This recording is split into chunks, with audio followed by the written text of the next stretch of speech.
Stop doing this right now. I am begging you. David, who are you talking to? No one, Blessing. I heard you. It's nothing. Tell me what it is.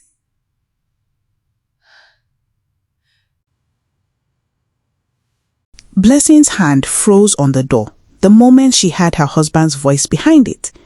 "Stop doing this right now," David was saying, his words trembling in a way 9 years of marriage had never shown her. "I am begging you. Please, just stop." She pushed the door open.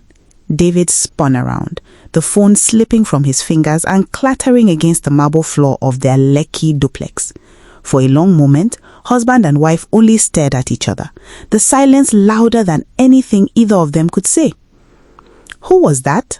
Blessing asked, her voice steady, even though her chest was not. David bent down, picked up the phone and stared at the screen as though it had betrayed him. "Blessing, it is not what you think." "Then tell me what it is," she said, stepping closer, because from where I stood, my husband was crying on the phone, begging someone to stop doing something. "So tell me, David, what am I supposed to think?" He sat on the edge of their bed, his shoulders falling the way a man's shoulders fall when he has carried something too heavy for too long. Blessing did not move from the doorway. She had learned over the years that David only spoke the truth when she gave him silence to find it. 3 years earlier, Blessing's mother, Margaret, had fallen seriously ill in Owerri. Blessing had flown back and forth between Lagos and Owerri more times than she could count, paying hospital bills, sitting through nights in cold corridors, praying over a woman who spent most of Blessing's childhood comparing her to other people's daughters. David had supported her through all of it without complaint, even when his transport business slowed and money grew tight. Blessing had thought, foolishly, that suffering together had made them stronger. She did not know that her mother had recovered with something other than gratitude in her heart. "It was your mother," David finally said. Blessing laughed, a short, disbelieving sound. "My mother, the same woman I almost lost my mind taking care of. What does she want now, David? Another loan?" "She wants me gone," he said quietly. "She has wanted it for months." The words landed in the room like something physical. Blessing felt the floor tilt slightly beneath her, though nothing had moved. David explained, his voice low, almost ashamed, that Margaret had been calling him secretly since the beginning of the year. At first it was small things, comments about how Blessing deserved better, how a man without his own house and only a struggling transport business was not what she had prayed for her daughter. Then it became something else. Margaret had found a man in Abuja, a wealthy widower named Kenneth, who owned 3 event centers and a fleet of luxury buses, a man whose family had ties to people in Maitama, who could open doors for an entire bloodline. Margaret wanted Blessing to marry him instead, and to clear the path, she had started sending David money, small amounts first, then larger ones, each transfer accompanied by the same quiet instruction: "Leave her, and do it gently so it looks like your idea." "I never touched a single naira," David said, finally looking up at her. "You have to believe me. Time." Tonight, she called to say the transfer had gone through again, that Kenneth was ready to meet you next month in Abuja, that everything was arranged. That is when I lost my temper. That is what you walked in on. Blessing did not cry immediately. She walked to the window instead, looking out over the quiet Lekki street, the off security lights glowing orange against the night. Anger came first, sharp and immediate, the kind that makes a woman's hands shake. Then came something heavier, a grief she had not expected. The realization that the woman who raised her had spent months trying to dismantle her marriage from a hospital bed Blessing herself had paid for. "Show me," she said finally. "Show me everything." David did not hesitate. He opened his banking app, scrolled through months of transfers, all from an account registered to Margaret Eze. He opened WhatsApp, message after message, Margaret's words sitting there in cold blue text. "Leave her quietly, David. She will thank you later when she sees the kind of life Kenneth can give her. I only want better for my daughter." Blessing read each one twice, her jaw tightening with every line, her mother's handwriting of betrayal laid bare in a language both of them understood too well. She did not sleep that night. She sat at the dining table long after David had gone quiet beside her, scrolling through years of memory she had never thought to question. She remembered her mother's voice during the worst week of her illness, weak and grateful, saying that Blessing was the only one who never left her side. She remembered selling her small plot of land in Ihalia to cover a surgery bill, never once telling David how much it had cost her because she did not want him to feel the weight of it too. She remembered driving 4 hours to Owerri on a Friday night because her mother said she could not sleep without hearing her daughter's voice. All of it sat differently now, like a photograph she had loved that had just been turned over to reveal something written on the back she had never known was there. Anger and grief took turns through the night, never quite finishing with her before the other returned.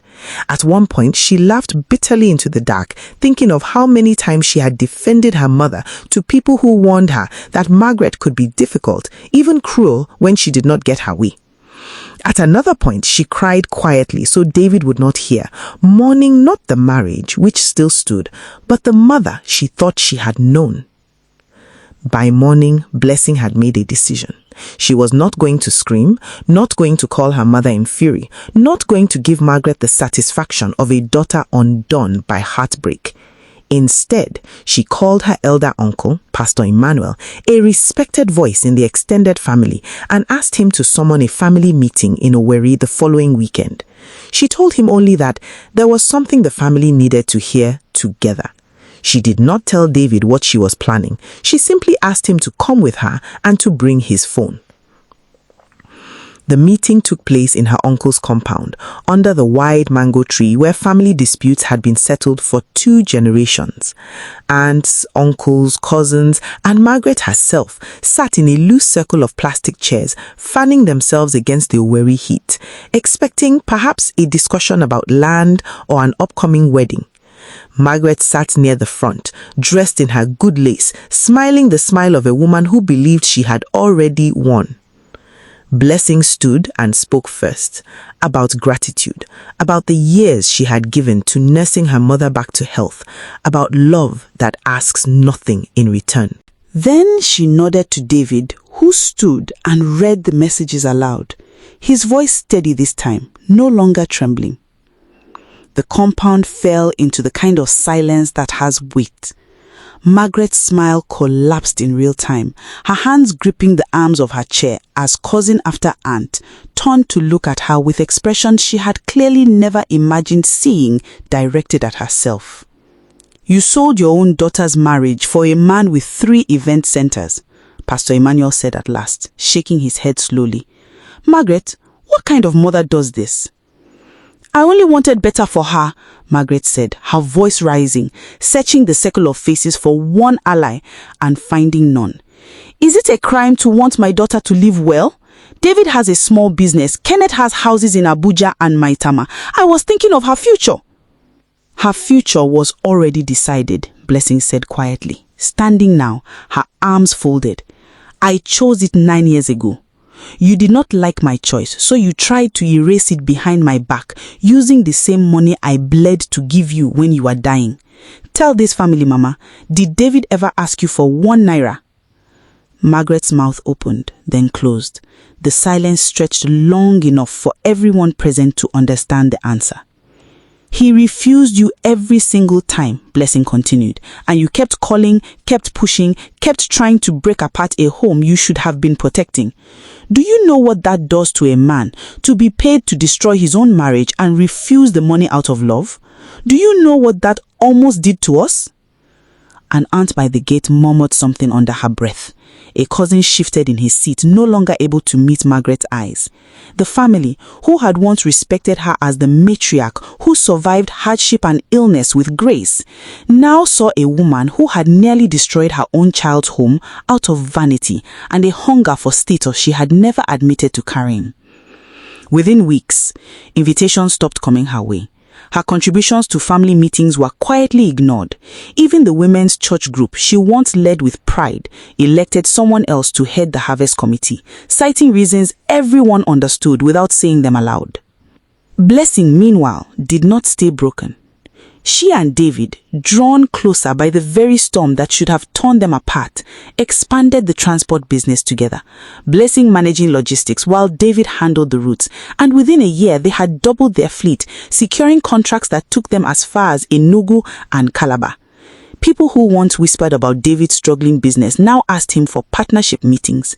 Blessing, who once quietly resented every naira spent on her mother's recovery, found herself instead being celebrated in business circles across Lagos for building something real with the same hands that had once changed hospital bedsheets and counted coins for transport fare. 8 months after the family meeting, Margaret arrived unannounced at the gate of their Lekki duplex, thinner than Blessing remembered, her lace replaced by an ordinary wrapper, her pride visibly worn down by months of isolation. She stood at the gate for nearly 20 minutes before the security man called up to the house, unsure whether to even announce her. When Blessing finally came down, her mother was already in tears, apologizing, begging to be let back into her daughter's life, swearing she had learned her lesson in the loneliest months she had ever known. Blessing did not slam the gate. She did not scream the way her younger self might have. She simply opened it, let her mother inside, sat her down with a cup of water, and listened to every apology without interrupting once, watching the woman who had raised her crumble in a way she had never seen before. Then, calmly, she told her mother that she forgave her, because holding on to bitterness would only poison her own home and her own children one day. But forgiveness, she said, was not the same as forgetting, and her mother would no longer be given the kind of access or trust she had once enjoyed without question. Margaret could visit, could call, could be present at family events, but the closeness of before, the late-night calls, the shared secrets, the unquestioned welcome, that door was closed for good. David watched his wife from the veranda as the date closed behind her mother. "You are harder on her than I expected," he said. "No," Blessing replied, watching the tail lights disappear down the street. "I was honest with her. That is something nobody in this family had the courage to be."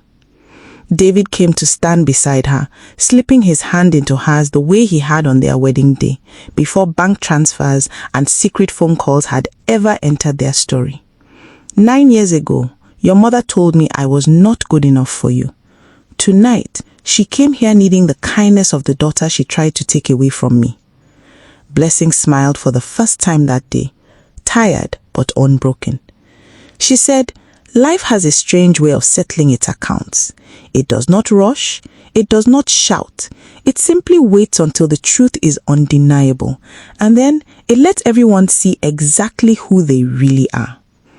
Inside the house, the lights of their growing business plans sat spread across the dining table, contracts waiting to be signed, a future they had built with their own hands despite everything one woman had tried to take from them. Whatever her mother's heart still carried, Blessing's home, finally, belonged only to the two people who had fought to keep it standing. Should Blessing have cut her mother off completely, or was letting her back in with limits the right call? If this story touched you, please like and subscribe. Share it with someone who needs it today. And drop a comment. We want to hear from you. God bless you.